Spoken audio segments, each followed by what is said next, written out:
This is the Can Crushers Wrestling Podcast.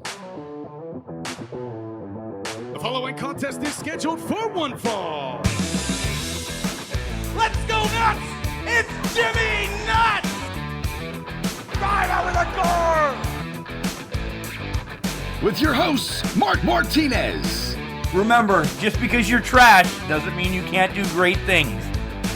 And the English Professor. It's called a garbage can, not a garbage cannot. Hey, this is former WWE superstar Duke, the Dumpster Drosy, and you are listening to the Can Crushers Podcast. And welcome back to Can Crusher Spotlight. I'm your host, Mark Martinez, and I'm elated to be back. And boy, do we have a big interview for you. Yes, this man is huge. He is a big man. He is Bulk Nasty from IWC. Of course, we have to do an IWC interview right now is because this weekend is IWC Reloaded in Elizabeth, Pennsylvania. All titles on the line against surprises. Guys, if you don't know what Reloaded is, you still have time to get the IWC network for only $9.99 a month and watch last year's. Watch the year. You have 5 more to watch before this coming Saturday and see the concept of this match. All titles are on the line and the reset button picks the entry of whoever the title is going to be against. And I think my guest this afternoon, evening, night, whenever you're listening to this podcast, is going to be picked for one of the titles. If you heard us Sunday, we talked about it. We did a little bit of a spoiler. And of course, this coming Sunday, we will do the recap of IWC Reloaded 6.0. But we got to get to our guest right now. He's a big man in IWC. He has had battles with the likes of Wardlow, the Hurricane, and Gilbert. Yeah, all of these guys he has been in the ring with. It's Mr. Bulk Nasty. Man, our paths have not crossed in a great way. At one point, the kids were scared of him. And some of them still might be scared of him. We don't see eye to eye. One, because he's a hell of a lot taller than me, but we just don't see eye to eye. And I have a lot of questions for this guy. You know, how is it being in the ring with Wardlow or Gilbert or Hurricane? And what title does he have his eyes on? It's just all going the same way. And we have a couple questions from the fans as well that chipped in.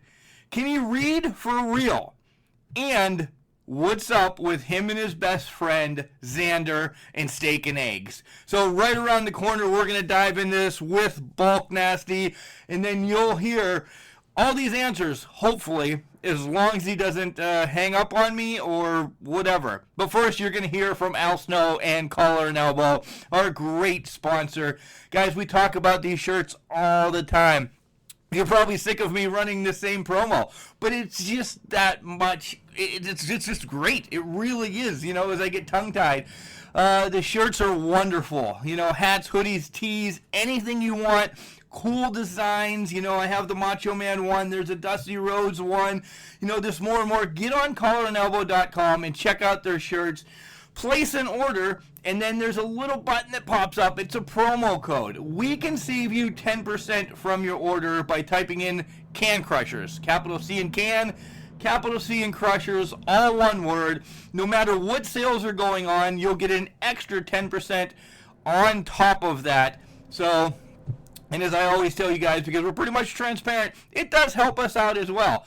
I pretty much take the collar and elbow money that I get, turn it right back into them and get some more shirts, or I buy beer for the podcast when we're recording this, or when we're out and about going to great events like IWC, and we're going more places. So, all right, let's dive into this interview with Bulk Nasty. Here comes Al Snow first. Wrestling, a love and a passion we all share. I've started a wrestling brand, the wrestling brand. A brand founded on the aspects of wrestling. Two entities working together to create a product that connect emotionally for people everywhere. Collar and Elbow is the brand. Passion and love for wrestling is the drive. I am Al Snow, and this is Collar and Elbow, the wrestling brand.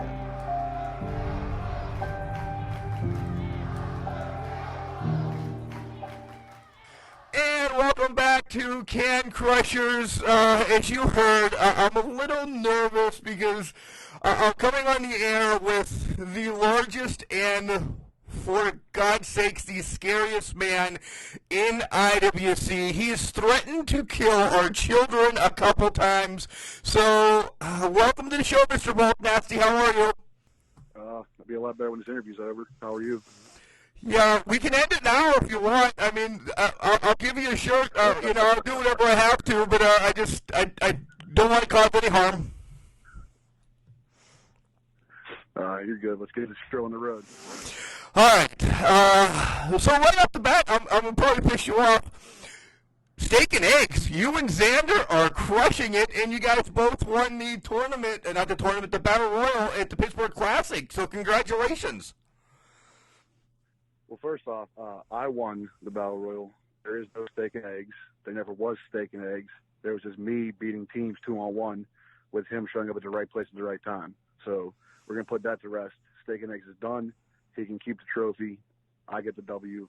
I don't care. I'm on to bigger and better things, whether that be Fat Johnny Patch in the Super Knee title, whether it be Frail Jack Pollock in the heavyweight title, whatever. But I'm done with the tag division. I'm done with Xander. Okay. Side note, not your team or your ex-team of steak and eggs, but do you like to eat steak and eggs? Oh, yeah. Red meat, eggs, white rice, repeat. Sunny side up or scrambled? Just wanting to know. Scrambled. Oh, okay. All right. Or raw like Rocky. Oh, wow. Yeah. You crack it and put a little Tabasco in it as well? To be honest, I usually just put it in with my protein shakes, mix it up, mix like a milkshake. But I have done straight raw because I'm a Rocky Mark and he can do no wrong. Right, Sylvester Stallone. All right, before we talk about all those guys that you did bring up and the Reloaded pay-per-view that's right around the corner, let's rewind all the way back to the beginning and find out who introduced you to this crazy business of wrestling. Was it an aunt, a grandmother, a sister, a mom? Who says, hey, little Bulk, this is what you're going to grow up to do? That'd be my brother. We're 11 years apart. He's older, and I remember watching wrestling with him, and I'm like, oh, this is pretty cool. I like to do that. And then as I got older and grew larger and larger, I was like, I guess I can do this. Larger and larger is correct. And when you were growing up, who were some of your favorites? I mean, you had to love the big guys right off the bat. Yeah. Big Show was always one of my favorites. I love Chris Jericho, always have. Guys like Angle, who, local boy, obviously. Triple H I was a big fan of him. It didn't have to be the biggest guys, but Kane, Undertaker, even Mick Foley, like those were the guys that I always loved to watch. So a lot of your guys you just named were major players in the Attitude Era. So is that your go-to? Or do you like anything like way before your time, but like the territories, Memphis, anything like that? I like, from what I've seen of the territories, I'm late to the party. I apologize. Right. I like what I see, and I like how it was set up. But Attitude Era, especially ECW stuff, that's my bread and butter. That's what I always go to. That's what I look to for inspiration, and I feel like that's when wrestling was at its biggest, and if you're going to mimic something, mimic it at its best. You brought up the word. I'll jump around real quick on my notes. You said ECW was your inspiration. Tell me who. Even though you're huge, you're a big, scary man, I see a lot of Tommy Dreamer / Sandman in you. You know, there's those two. When I see you come out beating a hell out of people, you sometimes whip stuff around. I see those two in you. Am I close? I mean, that's up to you. You see what you want to see, but I was always a Dreamer guy. I don't think I wrestle much like him, but Dreamer, Taz, guys like that, Pitbulls. Again, I'm drawing some blanks, but Malenko. I like the technical wrestling, but I also love the hardcore shit. And, yeah, it was just everyone. Rhino, anyone and everyone pretty much. Rhino's a good comparison, too. I don't know how I dropped the ball on that one. So what was, besides your weight and height and everything else, what was the deciding factor for you to get into wrestling? Like, what was, like, you were being a paper boy and you're like, hey, I'm going to wrestle. That's it. There's nothing else about it. I'm going to sign up tomorrow. To be honest, it was just something like, I always tell myself people need to know me. You know, I need to be a household name. I can't just be some other Joe Schmo from Pittsburgh. I need to be something more. And, you know, I love wrestling and I love to entertain. So I feel like, hey, why not run with it, try to get out of Pittsburgh eventually, and just go from there. First time I stepped in the ring, it all made sense. Yep. It clicks. I've talked to several guys from IWC, OVW, and everything, and they all say that same thing. You might have the jitters before, but once you're in there, you kind of go to a zen, right? That you become. Yeah, it's like you move out of your parents' house and come back to visit, everything just feels right. It's like, oh, this is familiar. Even though it's your first time, it all just feels natural. Nice. So where did you train for those of us that don't know? Let's talk about your training facility, because I think it's always right to give your training facility as many props, because they've more or less made you what you are a little bit, right? Absolutely. I trained for IWC school, the Iron City Wrestling Academy, ICWA, under Super Hentai and Marshall Gambino. And not only are they responsible for who I am as a wrestler, but also for who I am as a man.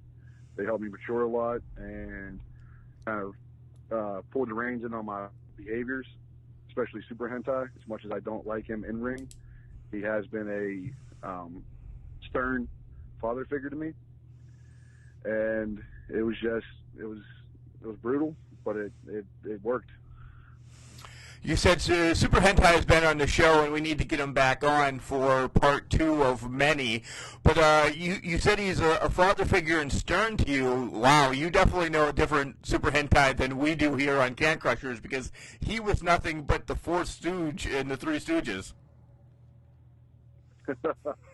Yeah, well, go learn to wrestle on me and see what it finds out. You every day, 1,000 squats to warm up, 500 to cool down.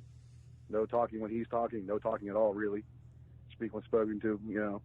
Like you said, stern but fair, but still stern. Right.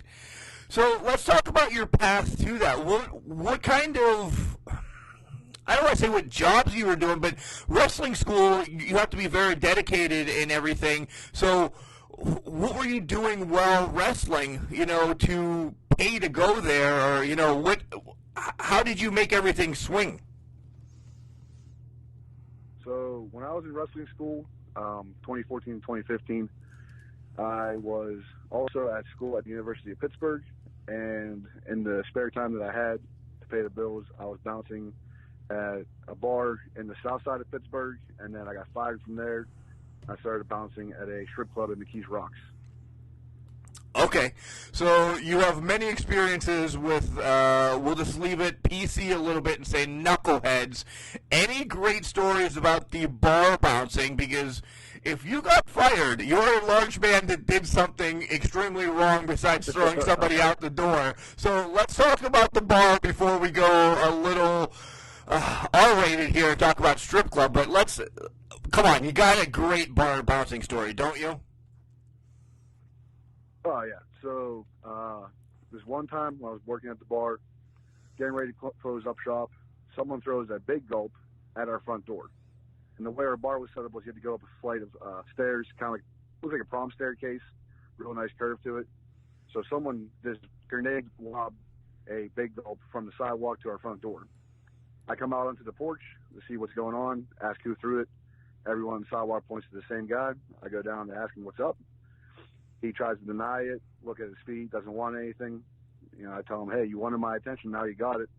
What seems to be the issue?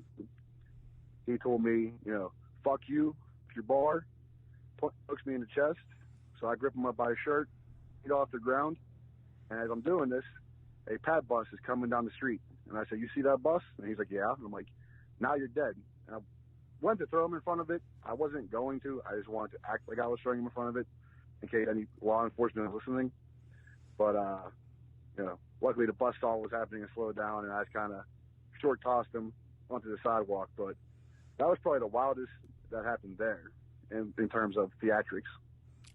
Is that the night that you got fired for almost literally killing somebody with my air quotes to not get anybody into trouble?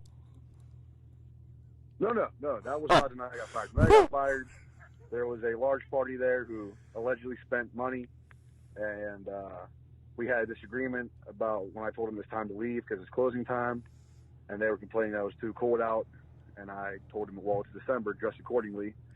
And it became a back and forth type thing. They finally left but stayed on the porch. As I went to leave for the night, the three gentlemen in the group cornered me and not physically threatened me, but were talking a lot of shit, lawyer this, blah, blah, blah. And my manager got involved and accused me of being the problem. And I told those guys, I'm like, hey, I'm getting fired, so you won the battle, but keep talking shit, you're going to lose the war. Luckily for them, they just dispersed and went across the street, and the next day they called me up and said, yeah, you're off the schedule. Wow. December in Pittsburgh is cold. Sometimes July in Pittsburgh can be cold too. So great advice to dress accordingly. All right, now let's get to the part that I really want to talk about. Oh man, hopefully this is the one that the wife does not listen to, but let's talk about the strip club, because who doesn't love strip clubs? What went on there that you can tell us? I mean, I think it is. Being a 23, 24-year-old man at a strip club, it was kind of like, all day past the amusement park. But oh my God! On the worst side, I got stabbed there. I had a gun pulled on me there. I got jumped there by five men. I got jumped outside of there by another group of 5 men. So, as great as it was also pretty terrible. It was the best, worst job I ever had. Yeah, my God. Clearly you were alive. So, stabbing where? Leg, arm, chest? I mean, this is unbelievable. So, not to ruin everyone's, dreams, it wasn't a crazy stabbing. The man had a box cutter, and he slashed me in my arm and my stomach. So it wasn't anything life-threatening, but I had to buy a new dress shirt, which really upset me, so I had just bought that one. And could have used some stitches, but just super glued it up. And chicks make scars, so it's okay.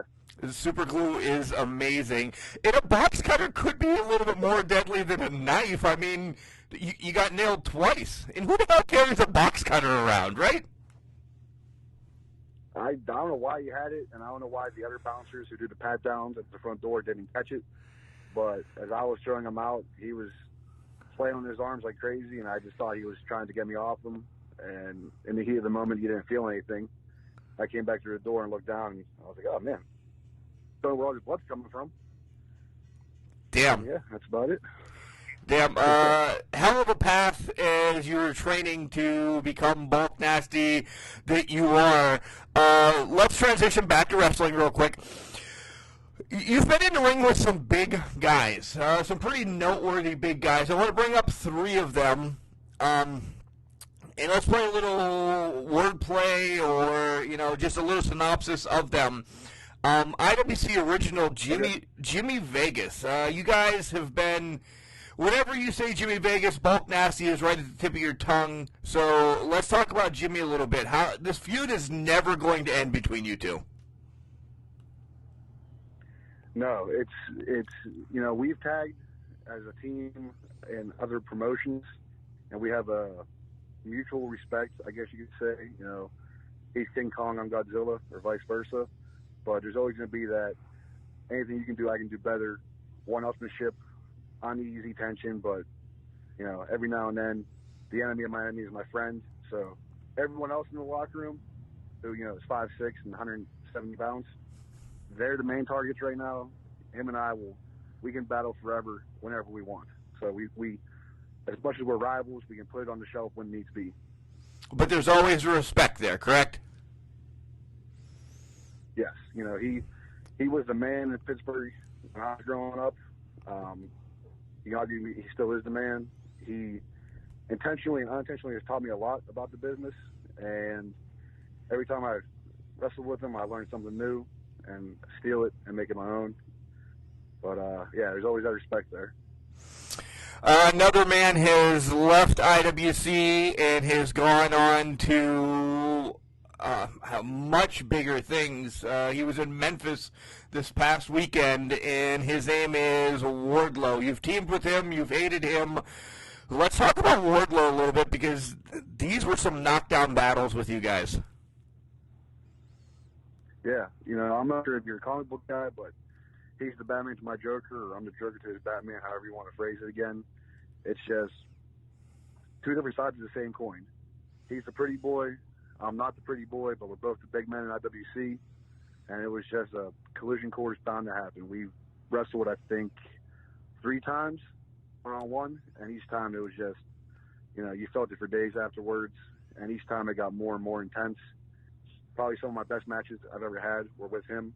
The last one I had last February, there's a picture on the internet of both of us just exhausted in the middle of the match, just giving it all. And, yeah, I brought the best out of him. He brought the best out of me. The next one I'll hold off for a second. But out of those two, Vegas and Wardlow, if you had to be dropped on a desert island and said you need to battle yourself back between one of these, which one do you want to face to get back ashore? Oh, man. I don't know. I mean, if you go with Vegas, yeah, he's old, so you probably outlast him there with stamina. But Wardlow, as much as he's a big man, air quotes, he's more of a average-sized man in wrestling. So do I go with the man who's bigger but has less stamina, or do I go with the man who probably has a better gas tank but I can overpower? I'll go with Vegas. I'll beat Vegas to get off the island. Nice. And the third big man that I'm going to bring up is not big in stature, and you had a rough time with him at Night of Superstars. He is the Hurricane. I don't know how I fell for that chokeslam twice in a row, but I guess that's why he was in the Fed, and I'm just working to get there, you know. He got me both times with that goddamn chokeslam. So you're saying experience is what got the best of you with the Hurricane? Yeah, wily vet. You know, I think he might have played Possum at one point. I'm not too sure, but he sure did. Winning that match, and all of a sudden, I'm counting the lights. So I don't know what happened there, but you know, thanks for bringing up that very sore subject with me. I appreciate it. You're welcome. And I'll bring up another one here in a short second that you're really going to be pissed off about, but we'll just keep rolling down this path. You brought up Jack Pollock as the heavyweight champion. You brought up the Super Indian champion, Johnny Patch. But currently, the IWC High Stakes Champion, Daniel Hooven. When you say High Stakes Champion, your name is always at the tip of the tongue, too, because you held that for over 100 days.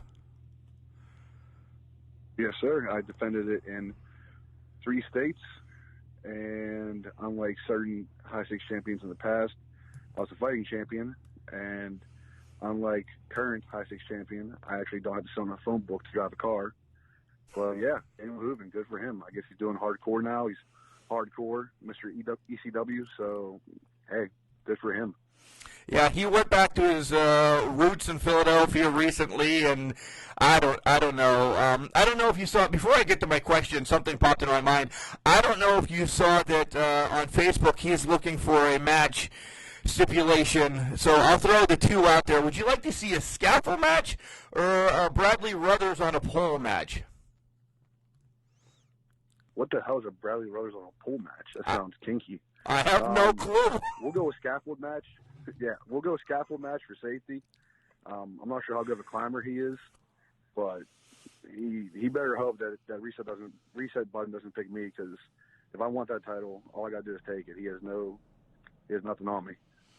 Yeah, two of the ones that I have 2 of 3 that you'll like. You won the title in a 4-way match, and you beat the hell out of everybody in that 4-way match. You claimed that title that night. How was that feeling when you get your first title?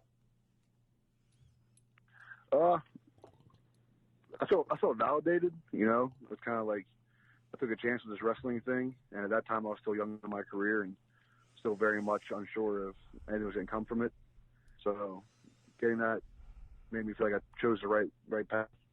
And then it also was a target on my back, which I like. I like the underdog mentality. I like being the most hated, and everyone wants to, get a piece of. So that was nice too. It was kind of like, I got this. If you want it, you know where to find me. Yeah, you defended it in battle royals, like you said. You defended it in 3 different states. Defending a title in a battle royal is unheard of. Ric Flair went Royal Rumble start to finish. You can kind of say the same thing for you in a battle royal. I mean, battle royal, everybody's in the ring at once, so it's unbelievable the 30 people that you had to toss out of the ring. That, if anything, besides winning the championship, is validation right there, isn't it? Well, I mean, if you're going to put a big man on Battle Royal, you're just kind of handicapping everyone else.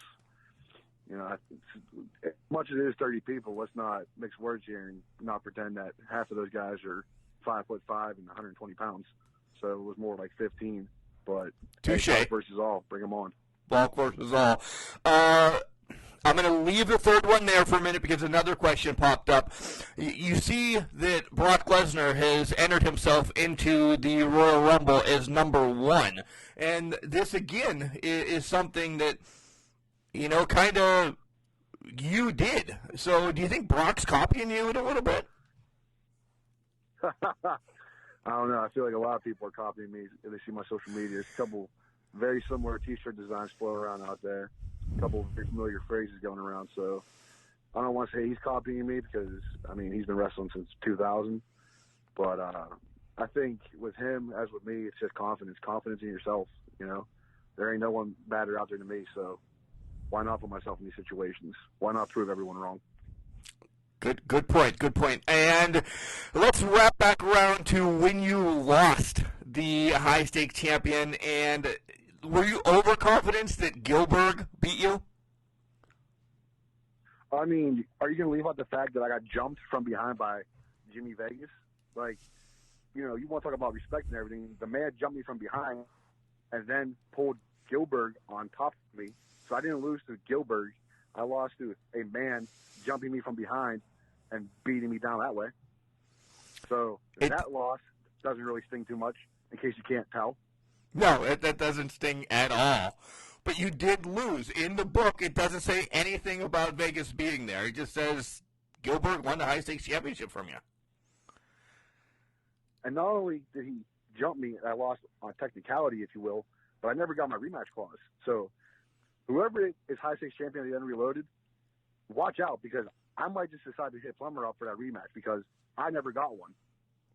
You did not. That was point number 3A that I was just going to wrap back around. You have not gotten a rematch. Is Plummer now Vince McMahon that you cannot get rematches on titles, which is a bunch of horseshit? I'm not sure what it is, but not to belittle a title or the esteemed champions after me, but I feel like I've moved on to bigger and better things. Again, not belittling that high stakes title, that means a lot to me. I just have bigger fish to fry, Have that title. I have a tag title under my belt.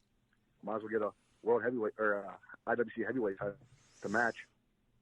Right. We'll get to Reloaded, but let's talk about some wrestling now. There's so much going on in wrestling today, from the NWA, AEW, Raw, SmackDown. There's so much.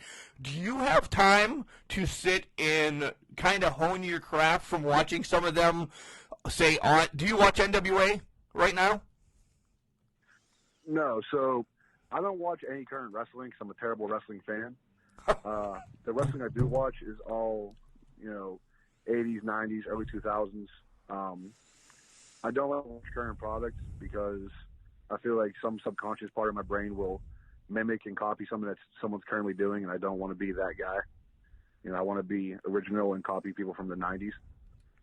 So I really don't watch too much of anything. I'll watch WrestleMania. I'll watch the Royal Rumble. I like that AEW is doing good. I like NWA. I like that everything is, ROH, Impact. I like that there's so many options out there because that means more job opportunities for me. But as for watching the product, I'm pretty clueless, to be honest. Wow.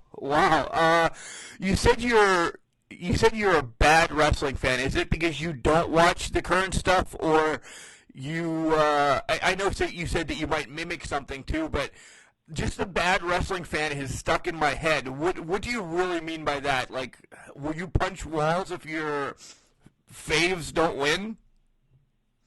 No, not like that.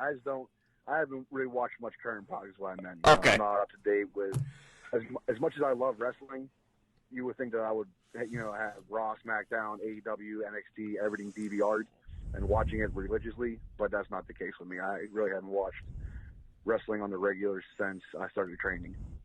So you go back and you watch tapes or the WWE Network of the old stuff. Is there one organization besides WWE that you'll take something from? Again, like WCCW or an AWA. Is there anybody? And I haven't found anybody that says, "Hey, man, I really love AWA like you do, Mark." But is there anything from the old way back that you really attach yourself to? To be honest, no. I hate to break your heart, but damn it, AEW, I guess.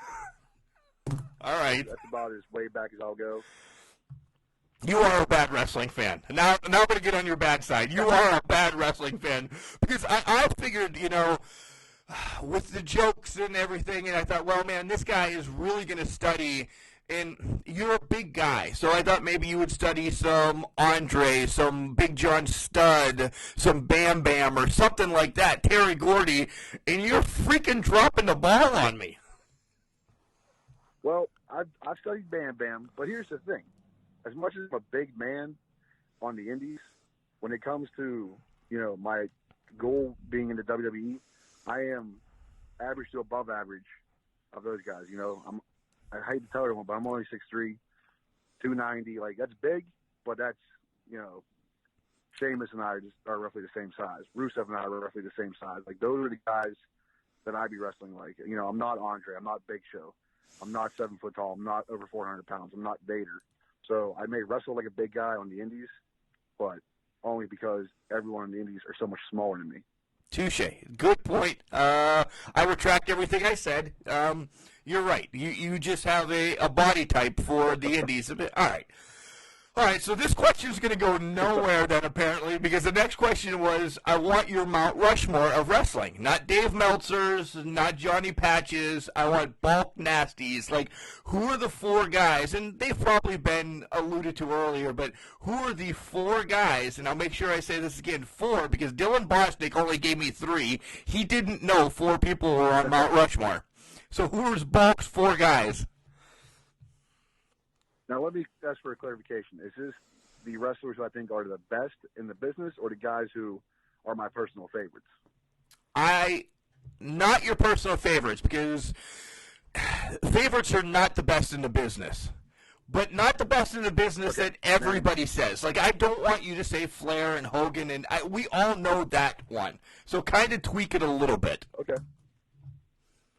I would say, number one, Chris Jericho.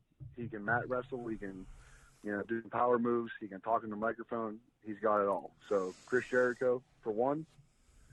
I'm going to be biased here and stick to the Attitude Era and say Stone Cold Steve Austin. The man sold more T-shirts than anyone in the history of wrestling. Everyone knew what Austin 316 was. When ratings for wrestling were at the highest, he was the man. So Jericho, Austin, kind of a homer. I'm going to pick Bruno Sammartino. Nice. I think he brought something different with just the size and mass and the way he, held the championship for so long. And this guy I'm kind of torn on. I want to say Undertaker for the way that, again, his longevity, the way he is considered as a locker room leader and such. But I hate doing so much attitude era guys. So number 4 is a little tough right now. If it pops in, I'll interrupt you later and say. But for right now, we'll say Taker. But the Undertaker is more than the Attitude Era. For the love of God, I know he started as Mean Mark, but that's just part of his career as well. So I wouldn't shame you for saying the Undertaker. But if you want to throw one in later, great. You brought up Bruno, which many people don't, and I love that you said you are a homer. You have to tell me that you've taken some of his stuff, correct, being such a homer? Yeah, definitely with the power moves, and more so with the way I train outside of wrestling. I always had a thing where I wanted to be the biggest and the strongest, and if I'm not mistaken, his one claim to fame was picking up Haystacks Calhoun. Correct. So, for me, it was like, hey, let's go do deadlifts. Let's go do squats. Let's go do shit to be able to pick up whoever Haystacks Calhoun 2015 is, whoever, 2019, 2020. So I took a lot more from him in that mindset, but definitely, bear hug, shit like that. So let's run through a training day of bulk. Without giving any spoilers away to any of your opponents down the line or anything. But what's a normal training regiment for bulk? Are you Sergeant Slaughter training Greg Gagne running through the woods or something, or what do we do? You got that reference, great. Yes, I try to do weights 6 days a week, each body part twice a week, a heavy day and a light day. My cardio has not been my strong suit, so I'm trying to incorporate more cardiovascular work in the mornings. So some days I'll do 2-a-day workouts. But that's about it. It's kind of like Groundhog Day. Wake up, do what I'm going to do, whether it be cardio or core work in the morning, eat my 8 meals, go to the gym, do weights, go home, go to bed, rinse, repeat. Rinse, repeat. You've been part of a couple factions, and clearly Steak and Eggs was one of them to bring up, but I won't bring it up again. But so I'll bring up 2 factions. You've been part of Planet Bulk. Even though it was a one-off, it was a faction that did its business. And you were lingering around with Team LeBar all the time, and you were there, and let's talk about both of them. Let's start with the Team Bulk or Planet Bulk idea. Where did this even come from? I vaguely remember it. We were at IWC all the time, but it was just something random that was going on. What happened with this? I have no idea, to be honest with you. I think Plummer just put all those other men in the match to make sure me and Wardlow didn't kill each other in case shit hit the fan. But I think it was me, I want to say Andrew Palace, and to be honest, I don't remember the other 2. But it was just some weird 4-man tag team. Okay. Clearly I got the tag name because I'm the superstar of the group. You did, yeah. And Team LeBar, well-noted team. Kind of defunct a little bit now is LeBar is riding the coattails of Ray Lynn as a women's champion. But Team LeBar ran amok in IWC for a long time, and you were a big, legit part of it. So Team LeBar and I have had many battles against each other when he was managing Wardlow, and me and him were going at it. And then, after the Titan couldn't find his way to court time, they decided to bring me back in as Russo's tag partner. And unfortunately, didn't get pinned, but didn't retain the titles that night. So, I feel like if they would have had me the entire time and not the Titan, we could have had a better game plan going into it instead of being a last-minute call-up. But, hey, live and let live, right? Live and let live. That's perfect. And I'm going to touch on it again. Why not steak and eggs? I mean, you guys are over. I mean, there's no steak and eggs. I understand that, but great things could happen with steak and eggs. Why do you hate Xander so much? I have no idea why Plummer felt to put me with this man. I have stated numerous times that I'm not a tag wrestler. I am Bulk Nasty. I'm not Bulk Nasty and Friends. It's not Planet Bulk. It's not Bulk Nasty and insert name here. It's Bulk Nasty. I don't know if Xander's a Make-A-Wish kid or if he has blackmail on Plummer or what. I don't know how he keeps getting, paired with me, but I don't do tag teams. So him just coming along and being like a little brother that tags along, can't stand it. Can't stand him. Can't stand his weird obsession with me. Can't stand the countless phone calls, the text messages, anything. Don't know why he does it. Don't know how he does it. 'Cause I changed my number 4 or 5 times. But I don't know if he has a death wish or is delusional. Don't know. But I do not want any part of it. I want him to find help, preferably far, far away, preferably behind bars, locked up, padded room, whatever. But Plummer, if you're listening, for the love of God, please keep him away from me. So, January 18th is Reloaded 6.0, and clearly you would like the reset button because you're somebody that doesn't know, you're part of the reset this year. You don't know if your name's going to get called. Clearly, the Jack Pollock match is what you want, right? Who wouldn't want the heavyweight championship match at Reloaded? I think Jack Pollock would have won the heavyweight match at Reloaded with me. But, yeah, heavyweight title is my main goal. I said it before and I say it again. A true heavyweight deserves to hold that title, not someone who has to, stuff their tights to make 200 pounds. But, if that reset button is smart, it'll pick me. And if not, maybe it'll pick me for Johnny Patch, since all he is borderline obese and does flippy shit. Might as well take the Super Knee title off of him. Show everyone that Super Champion doesn't have to be all flips all day. All right, yeah, borderline obese. That's kind of rough. That really is. What happens if you get? Have you seen the kid? I have seen him, but I don't. I consider myself borderline obese. He's in much better shape than I am. But all right, I'm not going to go down that path with you. I'll plead the fifth right now. I mean, you're not a professional wrestler. He's great. He's a great wrestler, but he jiggles 5 minutes after he takes a move. Okay. All right. How about the 16-bit challenge? Say you don't get picked for a championship that night, because clearly you would be pissed off if you have to fight the regulators with, say, I don't know, Virgil or Xander or somebody like that. You'd be mad about that, wouldn't you? Absolutely. Again, I'm not a tag wrestler. I've fulfilled my tag team duties. I've fulfilled my quota.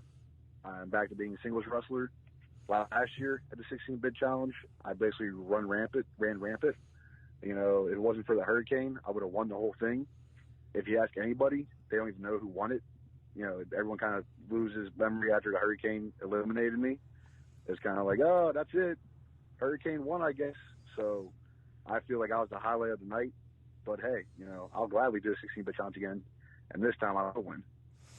And the highlight of the night, you've actually been part of several highlights tonight. I like how you just brought this up for me. You've tossed Dan Hooven out via the powerbomb out of Battle Royal. In that same Battle Royal, let's talk about what the hell happened to your eye. We see when you get punched in the face, sometimes you bleed. And it was just a flesh wound, nothing life-threatening. But, got busted open by a punch. And then it just kept on bleeding. I don't know if it was my blood pressure that maybe was a little high that night or what. But sure did make for a good visual, huh? It made for a great visual. You looked like you were bleeding like a stuffed pig all over Court Time Sports. So, all right, let's get back around. And what advice do you have for youngsters that want to get into the business? You know, you're not a wily vet yet, but you're not, a rookie anymore. You know, you're kind of in the midst of, gaining stardom and getting there. So little guy comes up to you and says, Mr. Bulk, what can I do to be just like you? Well, honestly, no one's just like me, so we'll pretend you didn't say that. But I would just tell people, get used to being in pain, make sure you have cardio, get in shape, work out. You can't really control how tall you are, but you control how wide you are. So if you want to be a wrestler, you got to have that muscle mass, got to have athleticism. Just the earlier you start getting in shape, the better you'll be.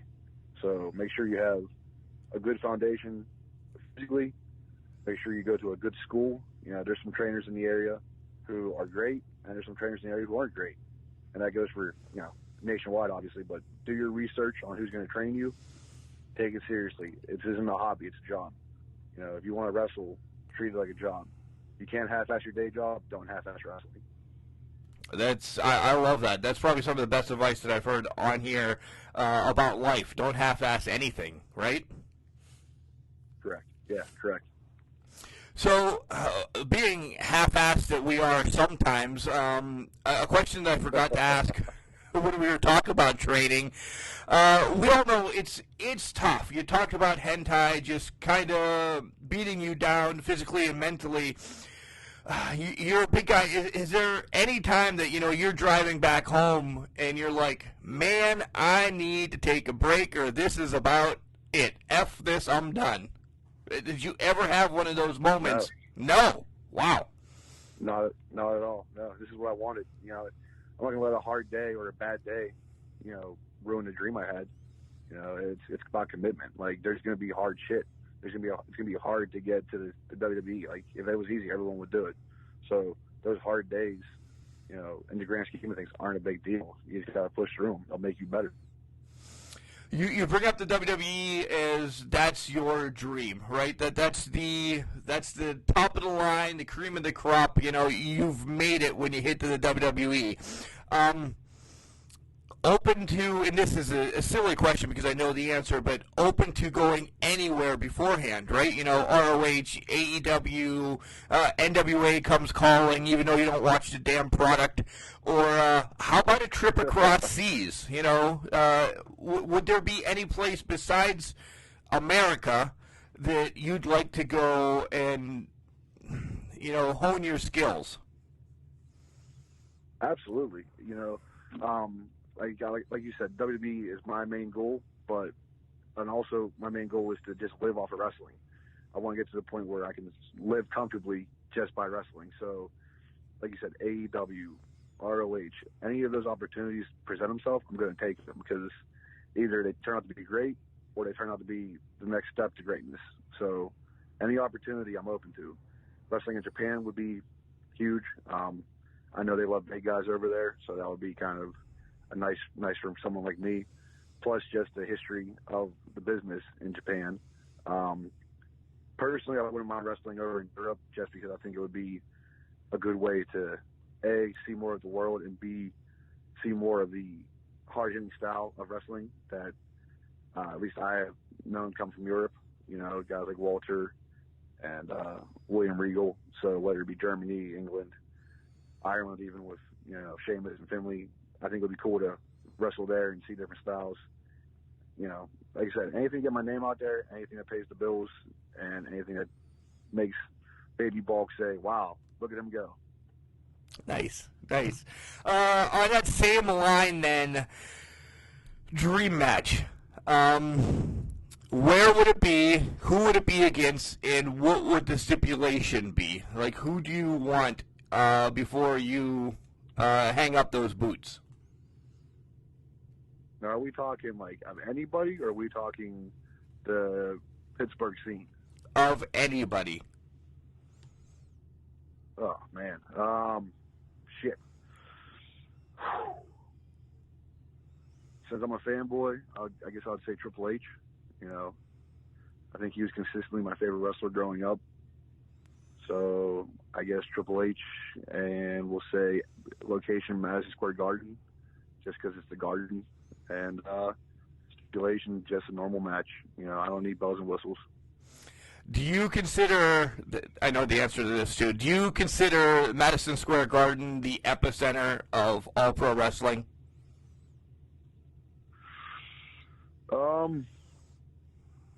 Yeah, if not close second, definitely in America. We'll play it safe. Yes, it is the epicenter of professional wrestling. Okay. It's not Court Time Sports. No, it's not. Court Time Sports and their shitty convenience food court food. Right. Yeah, no doubt.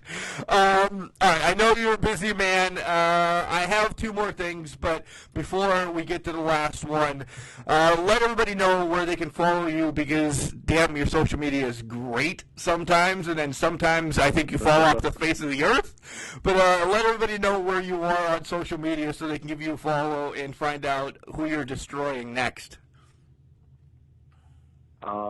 That's a lot of talk coming from someone who has less followers than me on Instagram. But right. I'm going to say Facebook, Facebook.com/BulkNasty, Twitter and Instagram, BulkNasty91. I mainly use Instagram. You know, Facebook is kind of a pain in the ass with the way that Zuckerberg won't let you have certain things as an actual page, and having an athlete page is a pain in the dick. Twitter, all it is political anymore, so I stay away from there. But Instagram, I think, is my bread and butter, between just all of the great, you know, basically it's a showcase of pictures and, you know, some common interactions with fans and wrestlers alike. Right, and that's why you see why our Instagram is a pile of shit, because it doesn't fit podcasting. It's a picture of, oh, here's who I had on the show, here's Mark at an event, here's Mark drinking a beer with his buddies, so it clearly doesn't fit a podcasting, but we use it as we use it. Yes, that's fair. I'll give you that one. Okay. All right, I know you're going to get ready to probably do round 2 at the gym or anything, and there's one final question that came in that, I'm going to pay for this on January 18th at Reloaded at the Court Time Sports. You can read, right? You must not have heard the fans chanting at the last show, Bulk reads good. Yeah, and that also, the grammar is great. There, the grammar is great. Yeah. I mean, I interact all the time on social media. It's a text-based medium. Of course I can read. Okay. You know, I'm not Shakespeare over here, but I'm not sounding out words. Right. I was just clarifying this to those people that, you know, sit in the front row, hold up signs, always are on your shit about anything, that you can read. We asked you, we got the official word now that, you know, you said it. You're on Instagram. You just can't push buttons like a monkey and figure out, oh, that makes a word, so you can read. All it is, all those chants are people who are jealous because they're paying to watch me live my dream. They're mad that I'm in the ring and they're in the seats. So let them chant whatever they want, whatever makes them sleep better at night. They can go online in their mom's basement with their Cheeto fingers, comment on whatever. But at the end of the day, I'm sleeping soundly because I'm chasing my dreams and living them, and they are just sitting there wishing. All right, with that, Bulk, I'll let you go. Do you have any parting thoughts, anything else that you want to bring up? Anything? The floor is yours to call out, banter, whatever you want. I think I said my piece. Like I said, come Reloaded. Pray that you're not the heavyweight champion. Pray that you're not the super knee champion. Hell, pray that you're not the high stakes champion, because if I get picked for any of those matches, I'm leaving with the gold. All right, thanks, Bulk. We'll talk to you soon, and we'll be pulling for you at Reloaded, buddy. Great. Thanks. Awesome.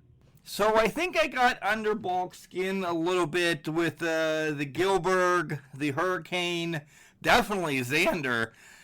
Man, I know I'm going to get a fist to the face this coming Saturday in Elizabeth, but it's a great conversation, and Bulk is not a good wrestling fan. That's probably pretty much what I take away from this is he likes the old stuff, and you can't shame him on that. I really like that he said that because the English professor and I do the same thing. We watch a lot of old stuff on YouTube or the network or wherever, but we both watch what's new, but we love the old stuff, and it's great to see and hear that from the guys today, that they're going back and looking at, the roots or however you want to say it of what they watched growing up, and that's what they're really basing everything off of, and that's what they love. So another great interview here on Can Crushers. Again, we want to thank Mr. Bulk Nasty for coming on the show.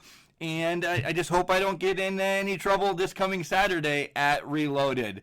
So we'll see you Sunday with the recap of Reloaded and the rest of our wrestling nonsense here on Can Crushers. But remember, just because you're trash doesn't mean you can't do great things. It's called a garbage can, not a garbage cannot.